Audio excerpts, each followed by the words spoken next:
Ch.3. There was music from my neighbor's house through the summer nights. In his blue gardens, men and girls came and went like moths among the whisperings and the champagne and the stars. At high tide in the afternoon, I watched his guests diving from the tower of his raft or taking the sun on the hot sand of his beach, while his two motorboats slit the waters of the Sound, drawing aquaplanes over cataracts of foam. On weekends, his Rolls-Royce became an omnibus, bearing parties to and from the city between 9 in the morning and long past midnight, while his station wagon scampered like a brisk yellow bug to meet all trains. And on Mondays, 8 servants, including an extra gardener, toiled all day with mops and scrubbing brushes and hammers and garden shears, repairing the ravages of the night before. Every Friday, 5 crates of oranges and lemons arrived from a fruitier in New York. Every Monday, these same oranges and lemons left his back door in a pyramid of pulpless halves. There was a machine in the kitchen which could extract the juice of 200 oranges in half an hour if a little button was pressed 200 times by a butler's thumb. At least once a fortnight, a corps of caterers came down with several 100 feet of canvas and enough colored lights to make a Christmas tree of Gatsby's enormous garden. On buffet tables garnished with glistening hors d'oeuvres, spiced baked hams crowded against salads of harlequin designs and pastry pigs and turkeys bewitched to a dark gold. In the main hall, a bar with a real brass rail was set up and stocked with gins and liquors and with cordials so long forgotten that most of his female guests were too young to know one from another. By 7 o'clock, the orchestra has arrived.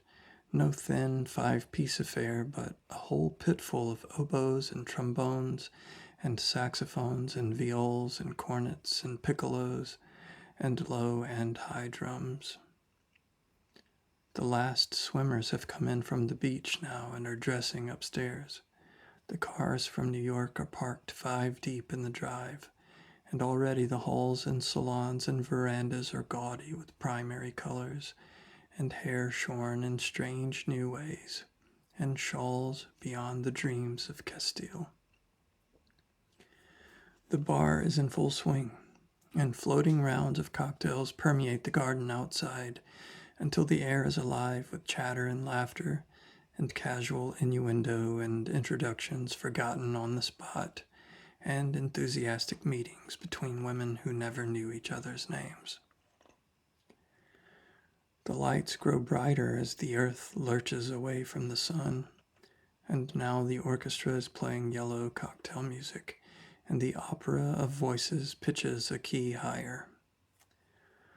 Laughter is easier minute by minute, spilled with prodigality, tipped out a cheerful word. The groups change more swiftly, swell with new arrivals, dissolve and form in the same breath. Already there are wanderers, confident girls who weave here and there among the stouter and more stable, become for a sharp, joyous moment the center of a group, and then, excited with triumph, glide on through the sea change of faces and voices and color under the constantly changing light. Suddenly one of these gypsies in trembling opal seizes a cocktail out of the air, dumps it down for courage, and, moving her hands like Frisco, dances out alone on the canvas platform. A momentary hush. The orchestra leader varies his rhythm obligingly for her, and there's a burst of chatter as the erroneous news goes around that she is Gilda Gray's understudy from The Follies. The party has begun. I believe that on the first night I went to Gatsby's house, I was one of the few guests who had actually been invited. People were not invited, they went there. They got into automobiles which bore them out to Long Island, and somehow they ended up at Gatsby's door. Once they were there, introduced by somebody who knew Gatsby, and after that they conducted themselves according to the rules of behavior associated with an amusement park. Sometimes they came and went without having met Gatsby at all, came for the party with a simplicity of heart that was its own ticket of admission. I had been actually invited. A chauffeur in a uniform of robin's egg blue crossed my lawn that early Saturday morning with a surprisingly formal note from his employer. The honor would be entirely Gatsby's, it said, if I would attend his little party that night. He had seen me several times and had intended to call on me long before, but a peculiar combination of circumstances had prevented it. Signed, J. Gatsby, in a majestic hand. Dressed up in white flannels, I went over to his lawn a little after 7 and wandered around rather ill at ease among swirls and eddies of people I didn't know, though here and there was a face I had noticed on the commuting train. I was immediately struck by the number of young Englishmen dotted about, all well-dressed, all looking a little hungry, and all talking in low, earnest voices to solid and prosperous Americans. I was sure that they were selling something, bonds or insurance or automobiles. They were at least agonizingly aware of the easy money in the vicinity and convinced that it was theirs for a few words in the right key. As soon as I arrived, I made an attempt to find my host, but the 2 or 3 people of whom I asked his whereabouts stared at me in such an amazed way and denied so vehemently any knowledge of his movements that I slunk off in the direction of the cocktail table, the only place in the garden where a single man could linger without looking purposeless and alone. I was on my way to getting roaring drunk from sheer embarrassment when Jordan Baker came out of the house and stood at the head of the marble steps, leaning a little backward and looking with contemptuous interest down into the garden. Welcome or not, I found it necessary to attach myself to someone before I should begin to address cordial remarks to the passers-by. "Hello," I roared, advancing toward her. My voice seemed unnaturally loud across the garden. "I thought you might be here," she responded absently as I came up. "I remembered you lived next door to—" She held my hand impersonally as a promise that she'd take care of me in a minute, and gave ear to 2 girls in twin yellow dresses who stopped at the foot of the steps. "Hello," they cried together. "Sorry you didn't win." That was for the golf tournament.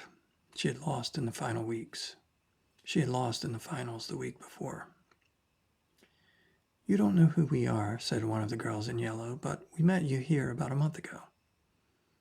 "You've dyed your hair since then," remarked Jordan, and I started. But the girls had moved casually on, and her remark was addressed to the premature moon, produced like the supper, no doubt, out of a caterer's basket. With Jordan's slender golden arm resting in mine, we descended the steps and sauntered about the garden. A tray of cocktails floated at us through the twilight, and we sat down at a table with the 2 girls in yellow and 3 men, each one introduced to us as Mr. Mumble. "Do you come to these parties often?" inquired Jordan of the girl beside her. "The last one was the one I met you at," answered the girl, in an alert, confident voice. She turned to her companion. "Wasn't it for you, Lucille?" It was for Lucille, too. "I like to come," Lucille said. "I never care what I do, so I always have a good time.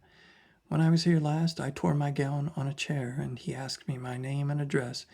Inside of a week, I got a package from Quarrier's with a new evening gown in it." "Did you keep it?" asked Jordan. "Sure I did. I was going to wear it tonight, but it was too big in the bust and had to be altered. It was gas blue with lavender beads, $265. "There's something funny about a fellow that'll do a thing like that," said the other girl eagerly. "He doesn't want any trouble with anybody." Who doesn't? I inquired. Gatsby. Somebody told me. The two girls and Jordan leaned together confidentially. Somebody told me they thought he killed a man once. A thrill passed over us all. The three Mr. Mumbles bent forward and listened eagerly. I don't think it's so much that, argued Lucille sceptically. It's more that he was a German spy during the war. One of the men nodded in confirmation. I heard that from a man who knew all about him, grew up with him in Germany. He assured us positively. Oh, no, said the first girl. It couldn't be that, because he was in the American Army during the war. As our credulity switched back to her, she leaned forward with enthusiasm. You look at him sometimes when he thinks nobody's looking at him. I'll bet he killed a man. She narrowed her eyes and shivered. Lucille shivered. We all turned and looked around for Gatsby. It was testimony to the romantic speculation he inspired that there were whispers about him from those who had found little that it was necessary to whisper about in this world. The first supper, there would be another one after midnight, was now being served, and Jordan invited me to join her own party, who were spread around a table on the other side of the garden. There were 3 married couples and Jordan's escort, a persistent undergraduate given to violent innuendo, and obviously under the impression that sooner or later Jordan was going to yield him up her person to a greater or lesser degree. Instead of rambling, this party had preserved a dignified homogeneity and assumed to itself the function of representing the staid nobility of the countryside, East Egg condescending to West Egg, and carefully on guard against its spectroscopic gaiety. Let's get out, whispered Jordan, after a somehow wasteful and inappropriate half hour. This is much too polite for me. We got up, and she explained that we were going to find the host. I had never met him, she said, and it was making me uneasy. The undergraduate nodded in a cynical, melancholy way. The bar where we glanced first was crowded, but Gatsby was not there. She couldn't find him from the top of the steps, and he wasn't on the veranda.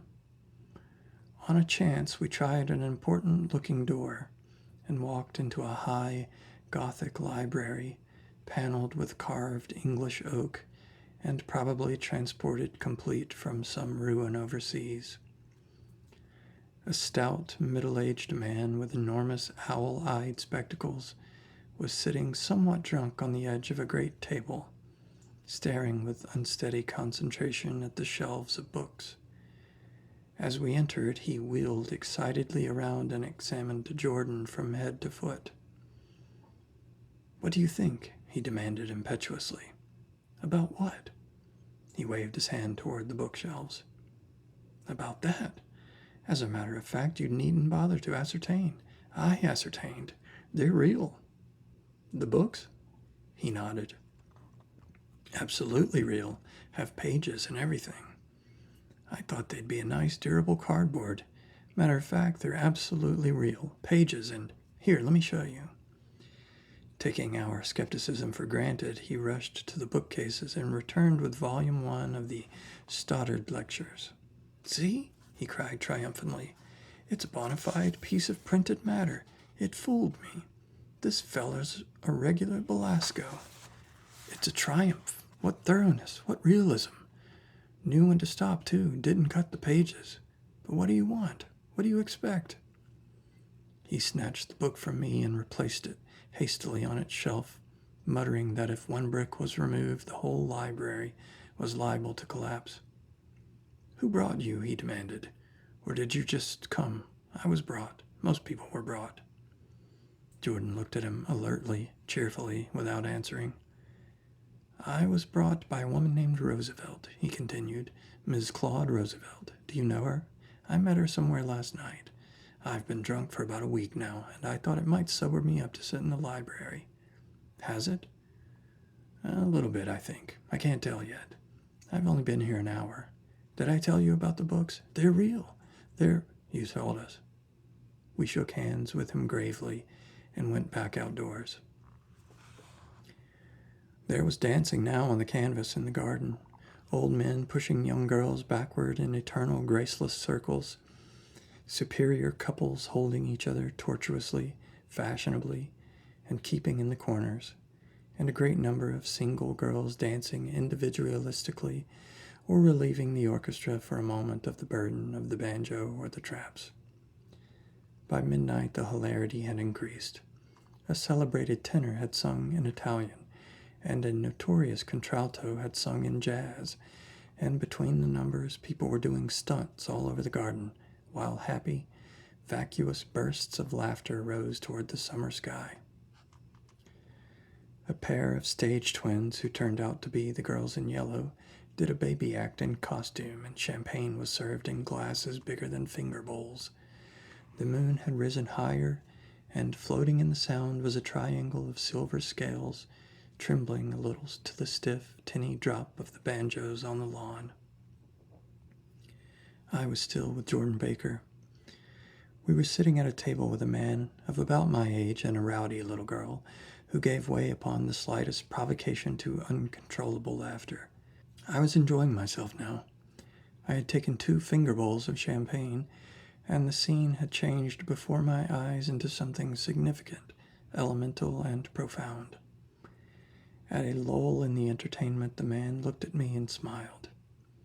"Your face is familiar," he said politely. "Weren't you in the 3rd Division during the war?" "Why, yes, I was in the 9th Machine Gun Battalion. I was in the 7th Infantry until June 1918. I knew I'd seen you somewhere before." We talked for a moment about some wet, gray little villages in France. Evidently he lived in this vicinity, for he told me that he had just bought a hydroplane and was going to try it out in the morning. "Want to go with me, old sport? Just near the shore along the Sound." "What time?" "Any time that suits you best." It was on the tip of my tongue to ask his name when Jordan looked around and smiled. "Having a gay time now?" she inquired. "Much better." I turned again to my new acquaintance. "This is an unusual party for me. I haven't even seen the host. I live over there." I waved my hand at the invisible hedge in the distance, and this man, Gatsby, sent over his chauffeur with an invitation. For a moment he looked at me as if he failed to understand. "I'm Gatsby," he said suddenly. "What?" I exclaimed. "Oh, I beg your pardon." "I thought you knew, old sport. I'm afraid I'm not a very good host." He smiled understandingly, much more than understandingly. It was one of those rare smiles with the quality of eternal reassurance in it that you may come across 4 or 5 times in a life. It faced, or seemed to face, the whole external world for an instant, and then concentrated on you with an irresistible prejudice in your favor. It understood you just as far as you wanted to be understood, believed in you as you would like to believe in yourself, and assured you that it had precisely the impression of you that, at your best, you hoped to convey. Precisely at that point it vanished, and I was looking at an elegant young roughneck, a year or 2 over 30, whose elaborate formality of speech just missed being absurd. Some time before he introduced himself, I'd got a strong impression that he was picking his words with care. Almost at the moment when Mr. Gatsby identified himself, a butler hurried toward him with the information that Chicago was calling him on the wire. He excused himself with a small bow that included each of us in turn. "If you want anything, just ask for it, old sport," he urged me. "Excuse me, I will rejoin you later." When he was gone, I turned immediately to Jordan, constrained to assure her of my surprise. I had expected that Mr. Gatsby would be a florid and corpulent person in his middle years. "Who is he?" I demanded. "Do you know?" "He's just a man named Gatsby." "Where is he from, I mean, and what does he do?" "Now you're started on the subject," she answered with a wan smile. "Well, he told me once he was an Oxford man." A dim background started to take shape behind him, but at her next remark it faded away. "However, I don't believe it." "Why not?" "I don't know," she insisted. "I just don't think he went there." Something in her tone reminded me of the other girls' "I think he killed a man," and had the effect of stimulating my curiosity. I would have accepted without question the information that Gatsby sprang from the swamps of Louisiana or from the Lower East Side of New York. That was comprehensible. But young men didn't, at least in my provincial inexperience, I believed they didn't, drift coolly out of nowhere and buy a palace on Long Island Sound. "Anyhow, he gives large parties," said Jordan, changing the subject with an urban distaste for the concrete. "And I like large parties. They're so intimate. At small parties there isn't any privacy." There was the boom of a bass drum, and the voice of the orchestra leader rang out suddenly above the echolalia of the garden. "Ladies and gentlemen," he cried, "at the request of Mr. Gatsby, we are going to play for you Mr. Vladimir Tostof's latest work, which attracted so much attention at Carnegie Hall last May. If you read the papers, you know there was a big sensation." He smiled with jovial condescension and added, "Some sensation whereupon everybody laughed. This piece is known," he concluded lustily, "as Vladimir Tostof's Jazz History of the World." The nature of Mr. Tostof's composition eluded me, because just as it began my eyes fell on Gatsby, standing alone on the marble steps and looking from one group to another with approving eyes. His tanned skin was drawn attractively tight on his face, and his short hair looked as though it were trimmed every day. I could see nothing sinister about him. I wondered if the fact that he was not drinking helped to set him off from his guests, for it seemed to me that he grew more correct as the fraternal hilarity increased. When the jazz history of the world was over, girls were putting their head on men's shoulders in a puppyish, convivial way. Girls were swooning backward playfully into men's arms, even into groups, knowing that someone would arrest their falls. But no one swooned backward on Gatsby, and no French bob touched Gatsby's shoulder, and no singing quartets were formed with Gatsby's head for one link. "I beg your pardon." Gatsby's butler was suddenly standing beside us. "Miss Baker?" he inquired. "I beg your pardon, but Mr. Gatsby would like to speak to you alone." "With me?" she exclaimed in surprise. "Yes, madam." She got up slowly, raising her eyebrows at me in astonishment, and followed the butler toward the house. I noticed that she wore her evening dress, all her dresses, like sports clothes. There was a jauntiness about her movements, as if she had first learned to walk upon golf courses on clean, crisp mornings. I was alone, and it was almost 2. For some time, confused and intriguing sounds had issued from a long, many-windowed room which overhung the terrace. Eluding Jordan's undergraduate, who was now engaged in an obstetrical conversation with 2 chorus girls, and who implored me to join him, I went inside. The large room was full of people. One of the girls in yellow was playing the piano, and beside her stood a tall, red-haired young lady from a famous chorus, engaged in song. She had drunk a quantity of champagne, and during the course of her song she had decided, ineptly, that everything was very, very sad. She was not only singing, she was weeping, too. Whenever there was a pause in the song, she filled it with gasping, broken sobs, and then took up the lyric again in a quavering soprano. The tears coursed down her cheeks, not freely, however, for when they came into contact with her heavily beaded eyelashes, they assumed an inky color and pursued the rest of their way in slow black rivulets. A humorous suggestion was made that she sing the notes on her face, whereupon she threw up her hands, sank into a chair, and went off into a deep, vinous sleep. She had a fight with a man who says he's her husband, explained a girl at my elbow. I looked around. Most of the remaining women were now having fights with men said to be their husbands. Even Jordan's party, the quartet from East Egg, were rent asunder by dissension. One of the men was talking with curious intensity to a young actress, and his wife, after attempting to laugh at the situation in a dignified and indifferent way, broke down entirely and resorted to flank attacks. At intervals she appeared suddenly at his side like an angry diamond and hissed, "You promised," into his ear. The reluctance to go home was not confined to wayward men. The hall was at present occupied by two deplorably sober men and their highly indignant wives. The wives were sympathizing with each other in slightly raised voices. "Whenever he sees I'm having a good time, he wants to go home. Never heard anything so selfish in my life. We're always the first ones to leave. So are we." "Well, we're almost the last tonight," said one of the men sheepishly. "The orchestra left half an hour ago." In spite of this wives' agreement that such malevolence was beyond credibility, the dispute ended in a short struggle, and both wives were lifted kicking into the night. As I waited for my hat in the hall, the door of the library opened, and Jordan Baker and Gatsby came out together.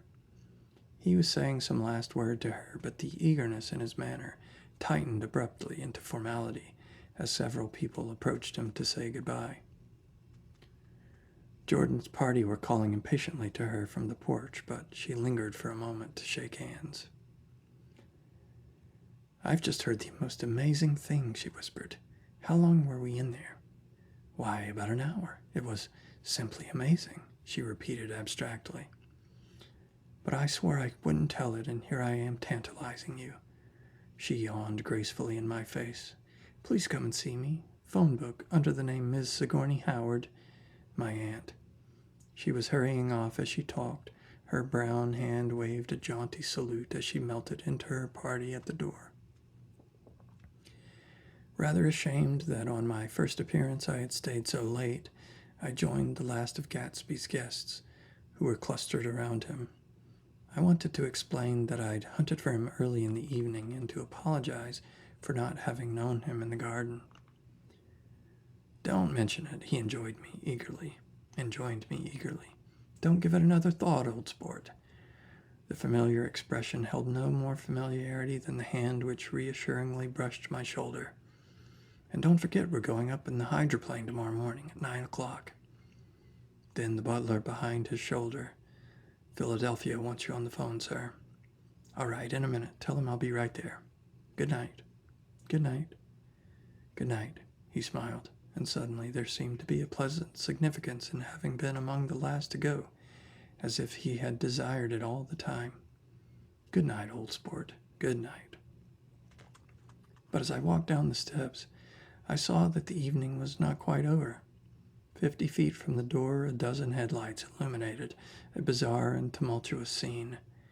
In the ditch beside the road, right side up, but violently shorn of one wheel, rested a new coupe which had left Gatsby's drive not 2 minutes before.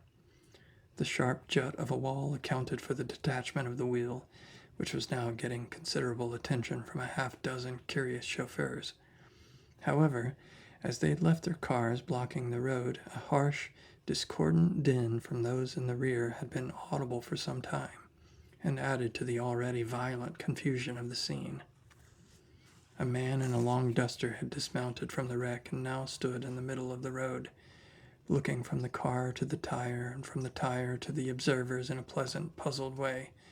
"See," he explained, "it went in the ditch." The fact was so infinitely astonishing to him, and I recognized first the unusual quality of wonder, and then the man. It was the late patron of Gatsby's library. "How'd it happen?" He shrugged his shoulders. "I know nothing whatever about mechanics," he said decisively. "But how did it happen? Did you run into the wall?"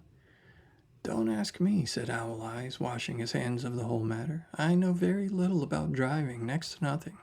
It happened, that's all I know." "Well, if you're a poor driver, you oughtn't to be trying to drive at night."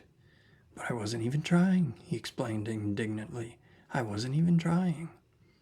An awed hush fell upon the bystanders. "Do you want to commit suicide? You're lucky it was just a wheel, a bad driver, and not even trying." "You don't understand," explained the criminal. "I wasn't driving. There's another man in the car." The shock that followed this declaration found voice in a sustained "ah" as the door of the coupe swung slowly open. The crowd, it was now a crowd, stepped back involuntarily, and when the door had opened wide, there was a ghostly pause. Then very gradually, part by part, a pale, dangling individual stepped out of the wreck, pawing tentatively at the ground with a large, uncertain dancing shoe. Blinded by the glare of the headlights and confused by the incessant groaning of the horns, the apparition stood swaying for a moment before he perceived the man in the duster. "What's the matter?" he inquired calmly. "Did we run out of gas?" "Look!" A half-dozen fingers pointed at the amputated wheel. He stared at it for a moment and then looked upward as though he suspected that it had dropped from the sky. "It came off," someone explained. He nodded. "At first I didn't notice we'd stopped." A pause, then taking a long breath and straightening his shoulders, he remarked in a determined voice, "Tell me where there's a gas line station." At least a dozen men, some of them a little better off than he was, explained to him that wheel and car were no longer joined by any physical bond. "Back out," he suggested after a moment. "Put her in reverse." "But the wheel's off." He hesitated. "No harm in trying," he said. The caterwauling horns had reached a crescendo, and I turned away and cut across the lawn toward home. I glanced back once. A wafer of a moon was shining over Gatsby's house, making the night fine as before, and surviving the laughter and the sound of his still glowing garden. A sudden emptiness seemed to flow now from the windows and the great doors, endowing the complete isolation the figure of the host, who stood on his porch, his hand up in a formal gesture of farewell. Reading over what I've written so far, I see I've given the impression that the events of 3 nights, several weeks apart, were all that absorbed me. On the contrary, they were merely casual events in a crowded summer, and until much later they absorbed me infinitely less than my personal affairs. Most of the time I worked. In the early morning the sun threw my shadow westward as I hurried down the white chasms of lower New York to the Probity Trust. I knew the other clerks and young bond salesmen by their first names, and lunched with them in dark, crowded restaurants on little pig sausages and mashed potatoes and coffee. I even had a short affair with a girl who lived in Jersey City and worked in the accounting department, but her brother began throwing mean looks in my direction, so when she went on her vacation in July, I let it blow quietly away. I took dinner, usually at the Yale Club. For some reason it was the gloomiest event of my day, and then I went upstairs to the library and studied investments and securities for a conscientious hour. There were generally a few rioters around, but they never came into the library, so it was a good place to work. After that, if the night was mellow, I strolled down Madison Avenue past the old Murray Hill Hotel and over 32nd Street to the Pennsylvania Station. I began to like New York, the racy, adventurous feel of it at night, and the satisfaction that the constant flicker of men and women and machines gives to the restless eye. I liked to walk up Fifth Avenue and pick out romantic women from the crowd and imagine that in a few minutes I was going to enter into their lives and no one would ever know or disapprove. Sometimes in my mind I followed them to their apartments on the corners of hidden streets, and they turned and smiled back at me before they faded through a door into warm darkness. At the enchanted metropolitan twilight, I felt a haunting loneliness sometimes, and felt it in others. Poor young clerks who loitered in front of windows waiting until it was time for a solitary restaurant dinner. Young clerks in the dusk, wasting the most poignant moments of night and life. Again at 8 o'clock, when the dark lanes of the 40s were 5 deep, with throbbing taxicabs bound for the theater district, I felt a sinking in my heart. Forms leaned together in the taxis as they waited, and voices sang, and there was laughter from unheard jokes, and lighted cigarettes outlined unintelligible gestures inside. Imagining that I, too, was hurrying toward gaiety and sharing their intimate excitement, I wished them well. For a while I lost sight of Jordan Baker, and then in midsummer I found her again. At first I was flattered to go places with her because she was a golf champion, and everyone knew her name. Then it was something more. I wasn't actually in love, but I felt a sort of tender curiosity. The bored, haughty face that she turned to the world concealed something. Most affectations conceal something eventually, even though they don't in the beginning. And one day I found what it was. When we were on a house party together up in Warwick, she left a borrowed car out in the rain with the top down and then lied about it. And suddenly I remembered the story about her that had eluded me that night at Daisy's. At her first big golf tournament, there was a row about that nearly reached the newspapers, a suggestion that she had moved her ball from a bad lie in the semifinal round. The thing approached the proportions of a scandal, then died away. The caddy retracted his statement, and the only other witness admitted that he might have been mistaken. The incident and the name had remained together in my mind. Jordan Baker instinctively avoided clever, shrewd men, and now I saw that this was because she felt safer on a plane where any divergence from a code would be thought impossible. She was incurably dishonest.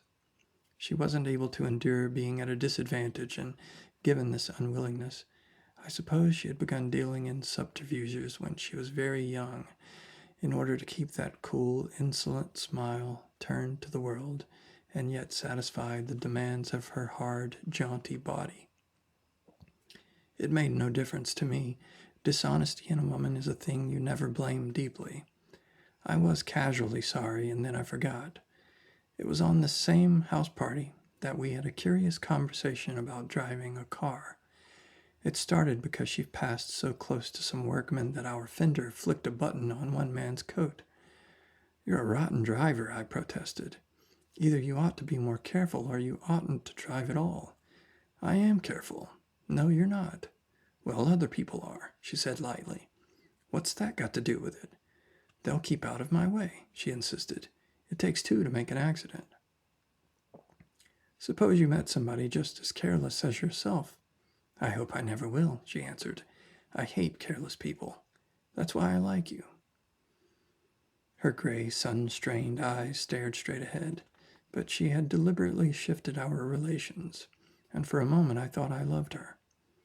But I am slow-thinking and full of interior rules that act as brakes on my desires, and I knew that first I had to get myself definitely out of that tangle back home.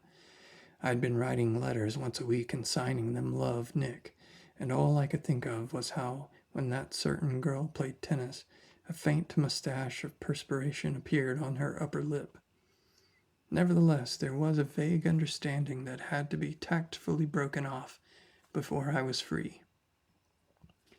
Everyone suspects himself of at least one of the cardinal virtues, and this is mine. I am one of the few honest people that I have ever known.